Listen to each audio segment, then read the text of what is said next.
மச்சான் ready. Tea சாப்பிடுறியா? Tea இருக்கு. முதல்ல அதை வீட்டுக்கு கொண்டு போய் சட்டு புட்டுன்னு வறுத்து ஆக வேண்டிய வேலையை பார்த்து சந்தோஷமா இருப்போம் மச்சான். வணக்கம். உனக்கு இல்ல அவருக்கு சொன்னேன். ஏன் அலையற?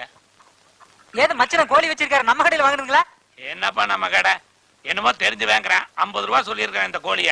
இதுக்கு தான் சின்ன பசங்களை கடையில வைக்க கூடாதுங்கிறது. தெரிஞ்சவங்களுக்கு 45 ரூபாய் கோழி 50 ரூபாய்க்கு வித்திருக்கானே. எங்கிட்ட சில்லறை இல்ல, நான் போய் 5 ரூபாய் கொடுத்துடுறேன். நீ கொடுத்தரப்ப வேண்டாம்.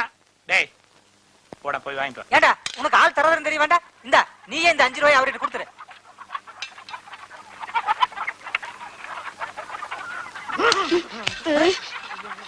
மச்சான் ஒரு 2 ரூபாய் அன்பளிப்பு கொடுக்கவா? கொடுத்துட்டு வா, கொடுத்துட்டு வா. பாப்பா உன்னை போய் அடிக்க வந்தேன் பாரு. ரொம்ப கவலைப்படுத்துறானே மச்சான். 5 ரூபாயில 2 ரூபாய் டிப்ஸ் போக மிச்சம் 3 ரூபாய்.